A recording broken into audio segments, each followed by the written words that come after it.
Hi, I'm Maria. And I'm Paul, 7 Stars Bar and Grill. We're back again to share some news, give some updates, some huge thank yous. And we were saying a lot of stuff over and over and over these last 4 days that we were open. So we thought we'd get all that information all together in one place. Which is exactly what we've done the last couple of days. We've been able to step back, take a breath, and just talk amongst ourselves ideas and thoughts about how everything transpired and how everything went. And decompress and be a little sad. Little sad. Let's see. First and foremost, huge turnout for our last 4 days. It was amazing. You guys were amazing. You really came through, and we super appreciate it. And we wanted nothing more than to just really convey our feelings of gratitude for the way everyone showed. And we could tell by when we posted that video, there's a lot of response online to it and stuff. So we thought it would be busy, but you guys blew it out of the ballpark. I mean, we were far blown away by what happened. We were expecting a good turnout, but not as big as what you guys actually pulled off. So.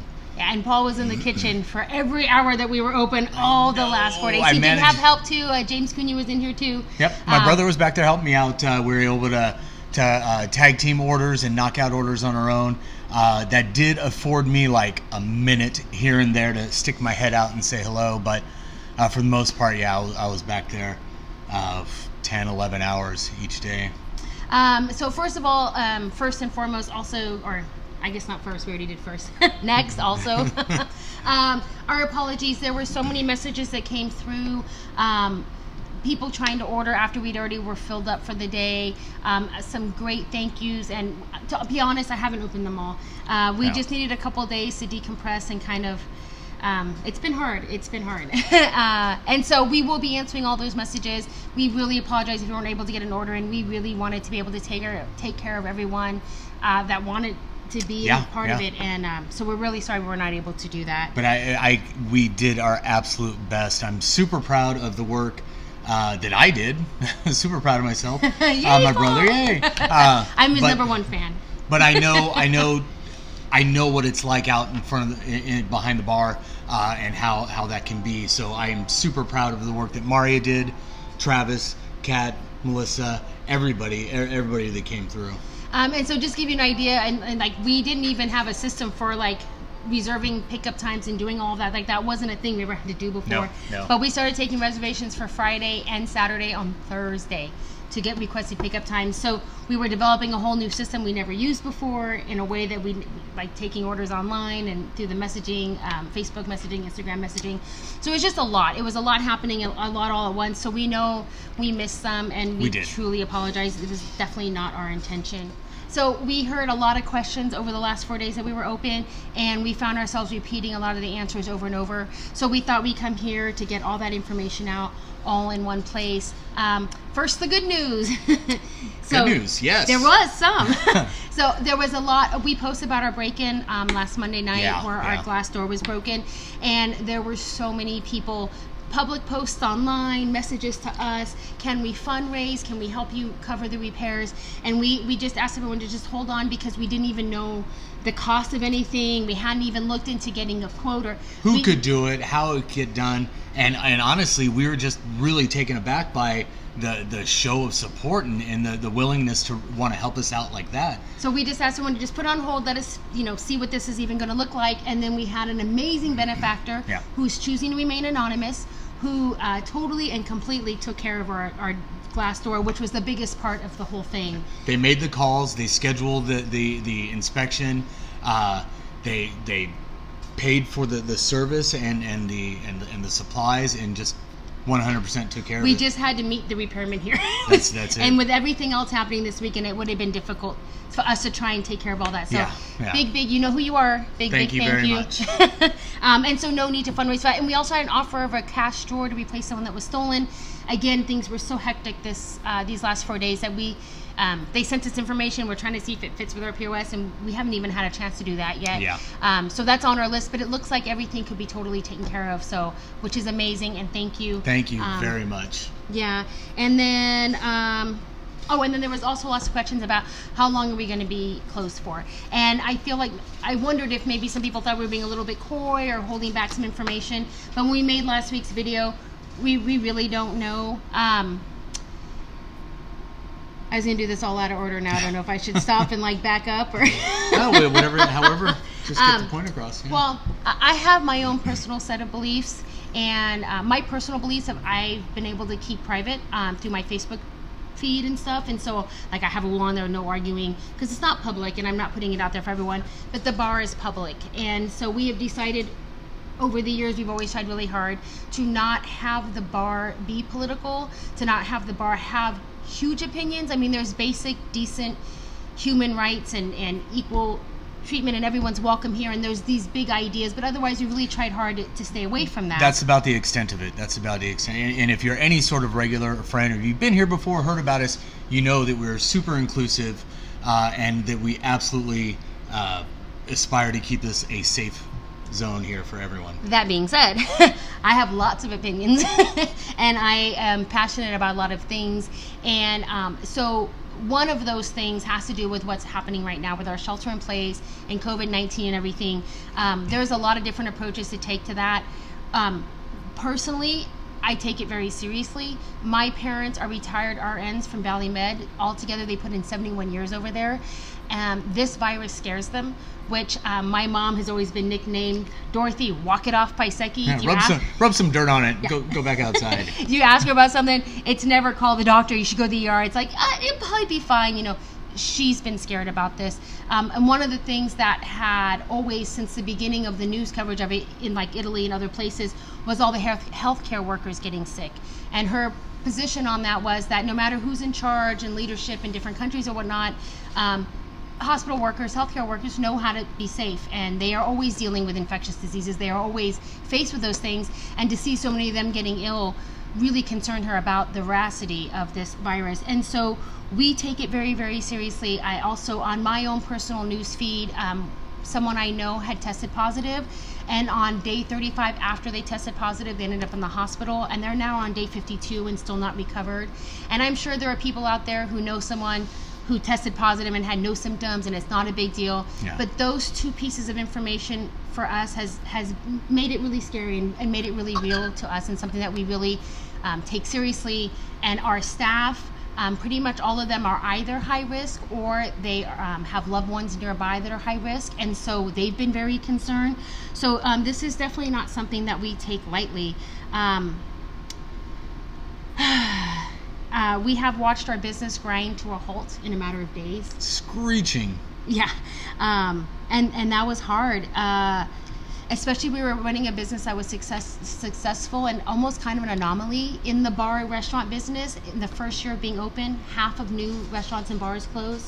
In the second year of being open, half of what's left closed. Mm-hmm. In the third year, half of that closes. You see where I'm going here. We are in our 9th year. Our 9th anniversary was going to be in August. And not only were we still open and here, but our sales were steadily continuing to grow year after year. Not huge, crazy spikes, but we were continuing to be successful. Yeah, definitely. Looking at the chart, it was definitely an upward trajectory there, for sure. So this has been a crushing blow, and it's not our fault. We didn't do something wrong. We didn't make a poor business choice.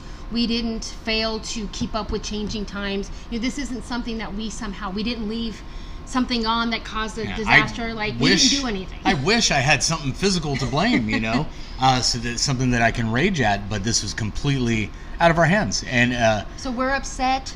We're frustrated. Very. We're sad. We're incredibly worried about what the future is going to look like and how this is all going to play out. Those are all really, those are real emotions for us.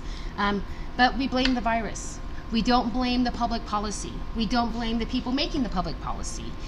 We understand that the closest thing that the world has seen to what's happening right now was 100 years ago. And obviously life was so different 100 years ago. Yeah, big and difference. So, like right now, they say anywhere in the world you can get to any other point in the world within 24 hours, or a virus can for that matter, because of international travel, because of shipping, because of all these things.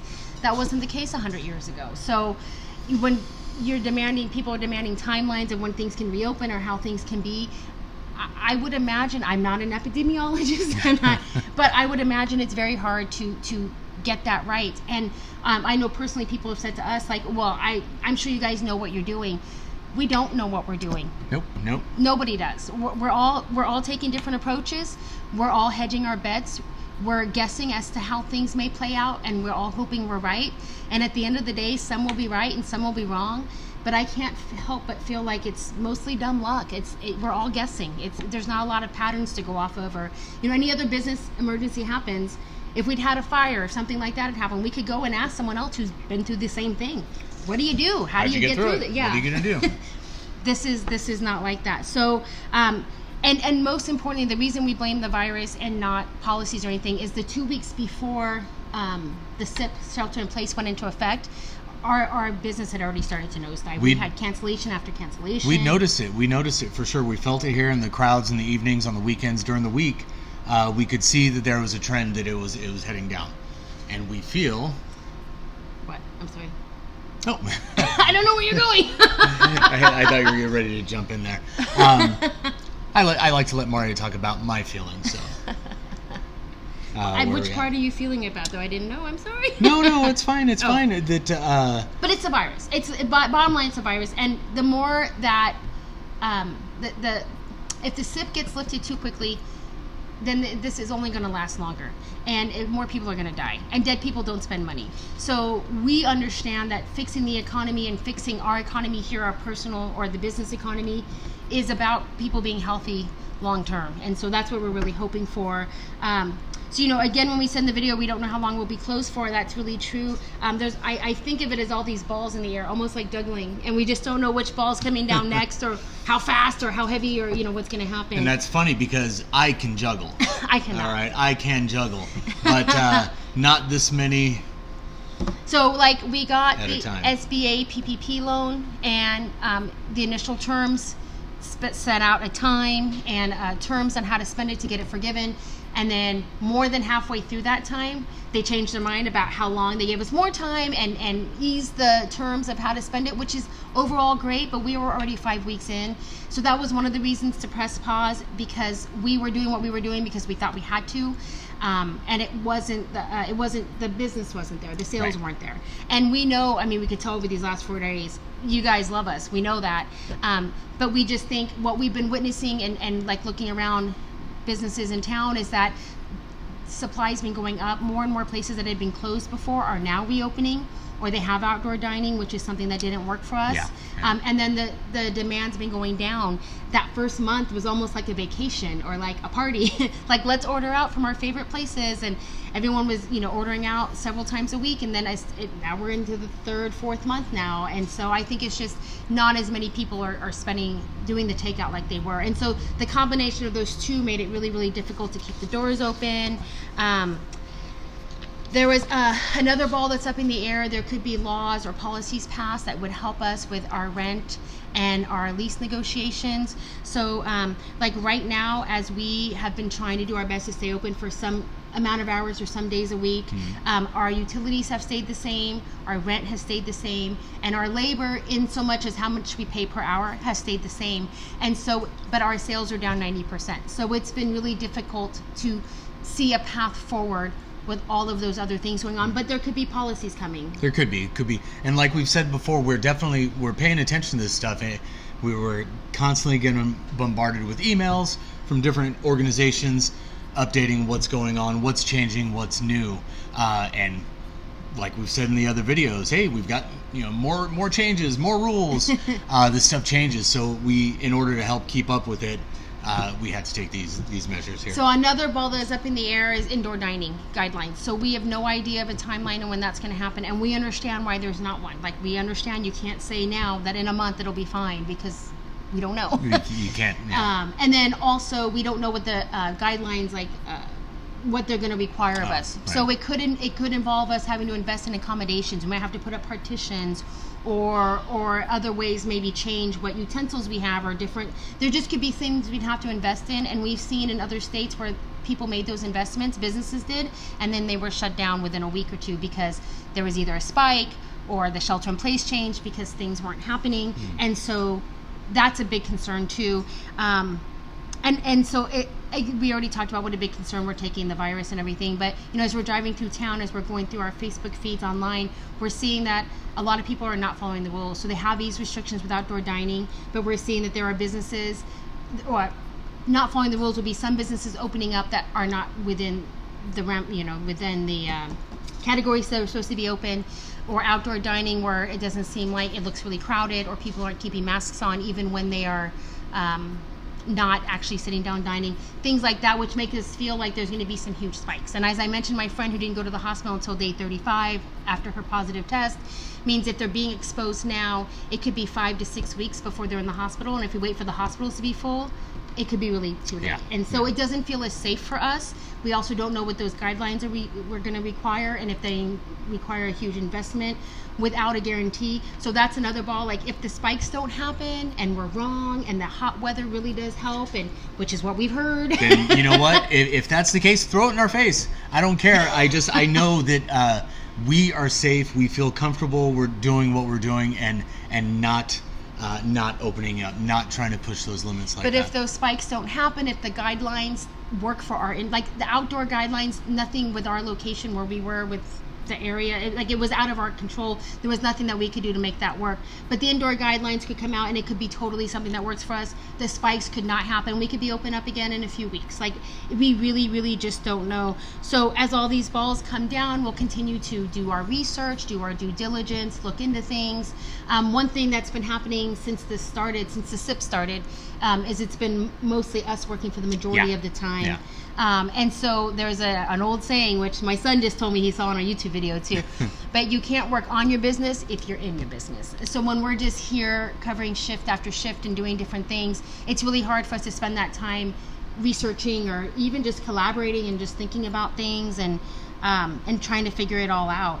So we're hoping maybe we'll come up with some brilliant brainchild with these few days of time. It's happened before. A lot of our little successes, whether it was an event or equipment or furniture, or some of the successes we've had in the past have come from us being able to look from the outside in on what's going on, standing off to the side, watching interactions. I've done that a lot before, and it helps.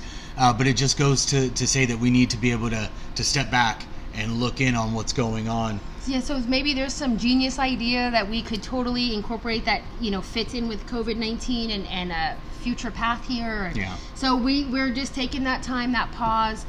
We were definitely going to make more videos. Yeah, for sure. I definitely had some things that was waiting. We were doing the episodes before, which you Star Wars fans will appreciate. The official episodes we had done where we did the editing and putting graphics and stuff. We had done 9. So we got to episode 9. We're in our 9th year of business, and there was only 9 official episodes of Star Wars. So some of it seems almost poetic. Definitely debatable, but again, that's another video. And I did have a huge, there was a video I've been waiting to make for around Pride Month and explaining our safe zone policy and how that came to be, because I think that's a really important story too. So there's definitely you'll be seeing more of us one way or the other. We've got time. We're going to try and put it to best use for ourselves, our family, our business, which turns around and helps you guys out. We super miss you. Oh, and I really like setting all this stuff up, so we'll definitely be doing more videos. Hope maybe even get some better equipment. But the biggest part of all of this, thank you so much for showing up before us these whole 3 months, and especially the last 4 days. It just our YouTube video from the announcement last week, almost 3,500 views on there, which is the most we've ever had. It's crazy. We've definitely been feeling the love and the support and the interest, and we will definitely keep everyone posted as soon as we can, as soon as we know anything more. Yeah. Mario will keep up on the Facebook stuff. Yes, I have another Black Lives Matter voice to share. If you are one of our customers and you have a Black voice you'd like to share, we would love to amplify your story on our page. We've shared 2 so far, and I have another one that I'm in the middle of transcribing, which was it was scanned to me handwritten, so I've been typing it up, and so it's I've gotten even more personal with it, and I feel like it's very powerful, and I'm very excited to share that as soon as I finish transcribing it, next couple days. Mario will keep up on the Facebook stuff. Mario always has a lot to say. Yeah, she does. And we both kind of chip in with the Instagram. Twitter's just there as best we can. But look, we'll keep posting content. We'll try and keep it fresh and keep everybody informed, and hopefully get a few laughs with some of the memes or something like that. So that's all I got. Yeah. Cheers. Cheers, Cheers for guys. now. Now go. Check, check, check. 1, 2, 3. Sit straight up. I'm here to tell you a little story.